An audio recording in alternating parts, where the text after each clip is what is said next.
CM Siddaramaiah speaking ವಿಶೇಷ ಕಾರ್ಯಕ್ರಮಕ್ಕೆ ಮತ್ತೊಮ್ಮೆ ತಮಗೆಲ್ಲ ಸ್ವಾಗತ. ನೂತನ ಸಿಎಂ ಸಿದ್ದರಾಮಯ್ಯ ಇಲ್ಲಿ ತನಕ ಸಾಕಷ್ಟು ಮಾತಾಡಿದ್ದಾರೆ. ಬನ್ನಿ ಈಗ ಅವ್ರ ಜೊತೆ ಮಾತಾಡಲಿಕ್ಕೆ ಮಯ್ಯ ಅವರೊಂದಿಗೆ ನೇರ ಸಂಪರ್ಕದಲ್ಲಿದ್ದಾರೆ. ಸದಾನಂದ ಮಯ್ಯ ಉದ್ಯಮಿ, ಅವರ ಪ್ರಶ್ನೆ ಏನು ನೂತನ ಸಿಎಂ ಕಾರಣ? ಮಯ್ಯ ಅವರೇ, ನನ್ನ ಧ್ವನಿ ಕೇಳ್ತಾ ಇದ್ದಾರೆ ತಮಗೆ. ತಮ್ಮ ಪ್ರಶ್ನೆ ಏನು ನೂತನ ಮುಖ್ಯಮಂತ್ರಿಗಳಿಗೆ? ನಮಸ್ಕಾರ ಸಿದ್ದರಾಮಯ್ಯನವರಿಗೆ. ನಮಸ್ಕಾರ, ಹೇಳಿ. ಏನಿಲ್ಲ, ಆ್ಯಕ್ಚುಲಿ ನಾವು 42 ವರ್ಷದಿಂದ ಬಿಸ್ನೆಸ್ಸಲ್ಲಿ ಇದ್ದೀನಿ, ಇಂಡಸ್ಟ್ರಿನಲ್ಲಿ ಇದ್ದೀನಿ, ಫುಡ್ನಲ್ಲೂ ಇದ್ದೀನಿ. ನಂದು ಒಂದೇ ಒಂದು ರಿಕ್ವೆಸ್ಟ್ ಏನಂದ್ರೆ, ಸಾಮಾನ್ಯವಾಗಿ ನಾವು ಹೊಸ ಇಂಡಸ್ಟ್ರಿ ಸ್ಟಾರ್ಟ್ ಮಾಡುವಾಗ ಸಿಂಗಲ್ ವಿಂಡೋ ಏಜೆನ್ಸಿ ಅಂದ್ಬಿಟ್ಟು ನೀವು ಉದ್ಯೋಗ ಮಿತ್ರದಲ್ಲಿ ನಮಗೆ ಸ್ಯಾಂಕ್ಷನ್ ಮಾಡಿ ಕೊಡ್ತೀರಾ. ಆ ಉದ್ಯೋಗ ಮಿತ್ರದಲ್ಲಿ ನಿಮಗೆ ಎಲ್ಲಾ ಏಜೆನ್ಸಿಗಳು ಕೂತಿರ್ತಾರೆ. ಬಟ್ ಆಕ್ಚುಲ್ ಆಗಿ ನಾವು ಒಂದು ಹಲೋ ಮಯ್ಯ ಅವರೇ, ಸ್ವಲ್ಪ ನಿಧಾನಕ್ಕೆ ಮಾತಾಡಿ, ಅರ್ಥ ಆಗ್ತಾ ಇಲ್ಲ. ಸರಿ ಸರಿ. ನಾವೆಲ್ಲ ಇಂಡಸ್ಟ್ರಿ ಅವರು ಹೊಸ ಇಂಡಸ್ಟ್ರಿ ಸ್ಟಾರ್ಟ್ ಮುಂಚೆ ನಾವು ಅಪ್ಲಿಕೇಶನ್ ಹಾಕ್ಬಿಟ್ಟು ಉದ್ಯೋಗ ಮಿತ್ರದಲ್ಲಿ ಸ್ಯಾಂಕ್ಷನ್ ತಗೊಳ್ತೀವಿ. ಆ ಉದ್ಯೋಗ ಮಿತ್ರದಲ್ಲಿ ಏನಾಗುತ್ತೆ ಅಂತ ಹೇಳಿದ್ರೆ, ನಿಮಗೆ ಪ್ರತಿಯೊಂದು ಡಿಪಾರ್ಟ್ಮೆಂಟ್ ಅವರು ಇರ್ತಾರೆ. ನಿಮಗೆ KADB ಇರ್ತಾರೆ, ಎಲೆಕ್ಟ್ರಿಸಿಟಿ ಅವರು ಇರ್ತಾರೆ, ವಾಟರ್ನವ್ರು ಇರ್ತಾರೆ. ಬಟ್ ನಮ್ಗೆ ಏನಂದ್ರೆ ಸಿಂಗಲ್ ವಿಂಡೋ ಏಜೆನ್ಸಿ ಆದ್ರೂ ಸ್ಯಾಂಕ್ಷನ್ ತಗೊಂಡ ಪ್ರತಿಯೊಂದಕ್ಕೂ ನಾವು ಇಂಡಿವಿಜುವಲ್ ಆಗಿ ಒಬ್ಬರ ಹತ್ರ ಹೋಗಿ ಸ್ಯಾಂಕ್ಷನ್ ಮಾಡ್ಕೊಂಡ್ ಬರ್ಬೇಕು. ಇದು ತುಂಬಾ ನಮ್ಗೆ ಡಿಲೇ ಆಗ್ತದೆ.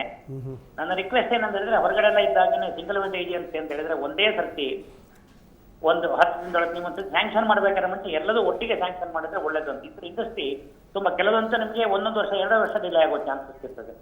ಅದಕ್ಕೆ ನನ್ನ ರಿಕ್ವೆಸ್ಟ್ ಏನಂದ್ರೆ, ನಿಮಗೆ ಸಿಂಗಲ್ ವಿಂಡೋ ಏಜೆನ್ಸಿ ಹೇಳ್ತಾರನೇ ಕೆಲಸ ಮಾಡಬೇಕು. ಓಕೆ, ನಿಮ್ಮ ಸಲಹೆ ಚೆನ್ನಾಗಿದೆ.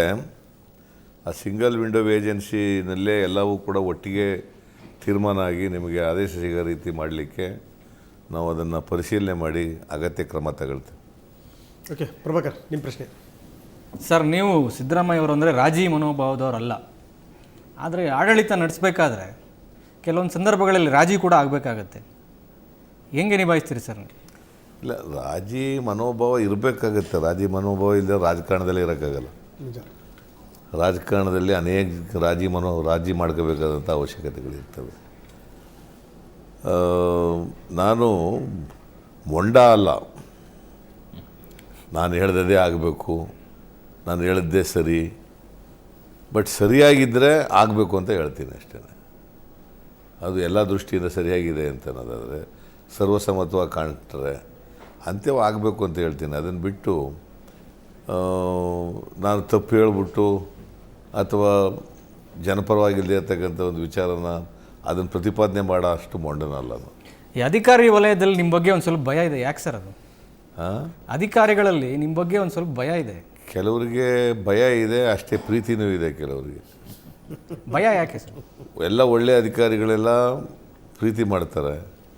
ಯಾರು ಕೆಟ್ಟ ಅಧಿಕಾರಿಗಳಿದ್ರು ಮಾತ್ರ ಸ್ವಲ್ಪ ಭಯ ಇರ್ತದೆ. ಅಲ್ಲ, ಯಾಕಂದರೆ ಈಗ ಕೇಳ್ತಾ ಇದ್ದೀವಿ ನಾವು, ಕೆಲವರು ಅಧಿಕಾರಿಗಳಿಗಾಗಲೇ ಸೇಫ್ ಝೋನ್ನ ಹುಡುಕ್ತಾ ಇದ್ದಾರೆ, ಸಿದ್ದರಾಮಯ್ಯ ಬರ್ತಾ ಇದ್ದಾರೆ ಅಂತೇಳಿ ಅಂತ. ಇಲ್ಲ, ಹಾಗೇನಿಲ್ಲ. ನಾನು ಯಾರಿಗೂ ತೊಂದರೆ ಕೊಟ್ಟಿಲ್ಲ ಅಧಿಕಾರಿಗಳಿಗೆ.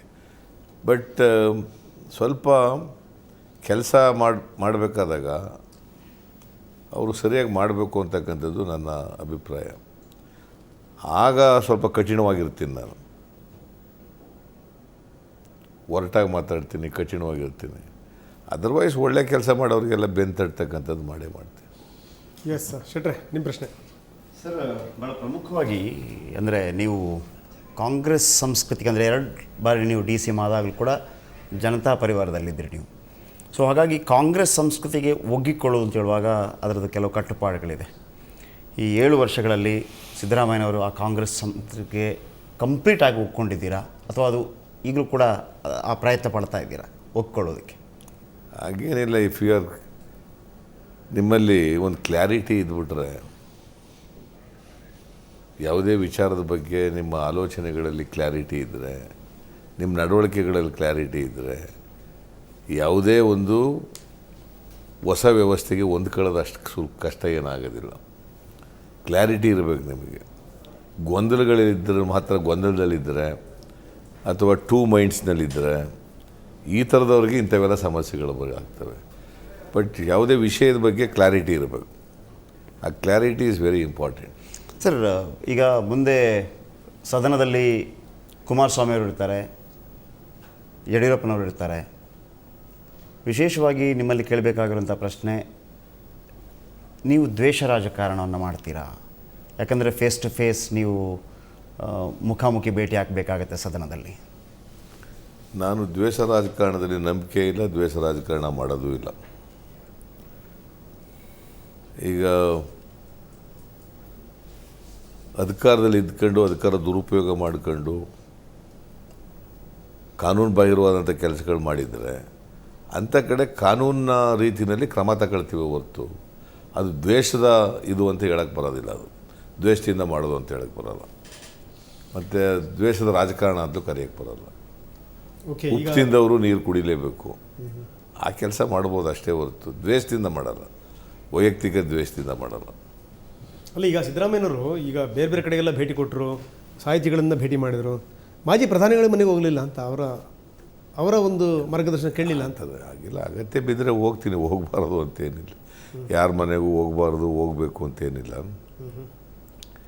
ಅಗತ್ಯ ಬಿದ್ದರೆ ಹೋಗ್ತೀನಿ. ಹಿಂದುಳಿದ ವರ್ಗಗಳ ಮುಖಂಡರು ಇವರು ದೇವರಾಜ ಅರಸು ಅವರು ಮಾಜಿ ಮುಖ್ಯಮಂತ್ರಿಗಳು, ಅವರು ಶೋಷಿತ ವರ್ಗ ಮತ್ತು ಹಿಂದುಳಿದ ವರ್ಗಗಳಿಗೆ ಒಂದು ಧ್ವನಿಯನ್ನು ಕೊಟ್ಟಂಥವ್ರು. ಅದಾದ ನಂತರ ಸಿದ್ದರಾಮಯ್ಯನವರ ಹಿಂದುಳಿದ ವರ್ಗಗಳ ಮುಖಂಡರು ಅನ್ನುವಂತಹ ಮಾತು ಕೇಳಿಬಂತು ಮತ್ತು ಆ ಹೆಸರು ಕೂಡ ನೀವು ಸಂಪಾದನೆ ಮಾಡಿದ್ದೀರಿ. ಆಗ ಅರಸೋರು ಭೂ ಸುಧಾರಣೆ ಕಾಯ್ದೆ ಅನುಷ್ಠಾನಕ್ಕೆ ತಂದು ಹೆಸರಾದರು. ಆ ರೀತಿಯಾದಂತಹ ಕನಸಿನ ಯೋಜನೆ ನಿಮ್ಮ ಮುಂದೆ ಯಾವುದಾದ್ರೂ ಇದೆಯಾ ಸಿದ್ದರಾಮಯ್ಯನವ್ರ ಮುಂದೆ? ಈಗ ಭೂ ಸುಧಾರಣೆ ಅವತ್ತು ದೇಶದಲ್ಲಿತ್ತು, ಇರಲಿಲ್ಲ ಅಂತಲ್ಲ. ದೇವರಾಜ ಅರಸನವ್ರು ಬಂದಾಗಲೇ ಹೊಸ ಕಾನೂನೇನಾಗಲಿ ತಿದ್ದುಪಡಿ ಆಯಿತು ಅಷ್ಟೇ. ಭೂ ಸುಧಾರಣೆ ಕಾಯ್ದೆ ಮೊದಲೇ ಇತ್ತು, ಅದಕ್ಕೆ ತಿದ್ದುಪಡಿ ತಗೊಬಂದರು. ಅದು ಸ್ವಲ್ಪ ಕ್ರಾಂತಿಕಾರಿಕವಾಗಿ ಮಾಡಿದ್ರು, ಇಂಪ್ಲಿಮೆಂಟ್ ಮಾಡೋದು ಭಾಳ ಮುಖ್ಯ. ಆ ಇಂಪ್ಲಿಮೆಂಟ್ ಮಾಡ್ತಕ್ಕಂಥ ಪೊಲಿಟಿಕಲ್ ವಿಲ್ ಇತ್ತು ಅವ್ರ ಹತ್ರ.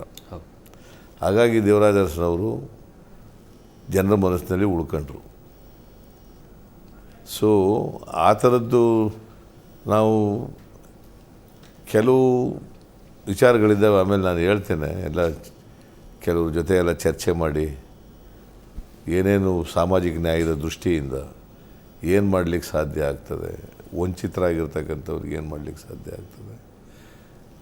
ಈಗ ಒಂದೊಂದು ಸಾರಿ ಏನಾಗ್ಬಿಡ್ತದೆ ನಮ್ಮ ಸಮಾಜದಲ್ಲಿ, ಈ ಅವಕಾಶಗಳಿಂದ ವಂಚಿತರಾಗಿರ್ತಕ್ಕಂಥವ್ರ ಪರವಾಗಿ ಮಾತಾಡಿದ್ರೇ ಅದಕ್ಕೊಂದು ಬ್ರ್ಯಾಂಡ್ ಮಾಡಿಬಿಡ್ತಾರೆ. ಸಿದ್ದರಾಮಯ್ಯ ಕುರುಬರು ಲೀಡ್ರು ಅಥವಾ ಸಿದ್ದರಾಮಯ್ಯ ಬ್ಯಾವ ಕ್ಲಾಸ್ ಲೀಡ್ರು ಅಂತ. ನಾವು ಎಲ್ಲರ ಪರನೂ ಇರಬೇಕಾಗ್ತದೆ.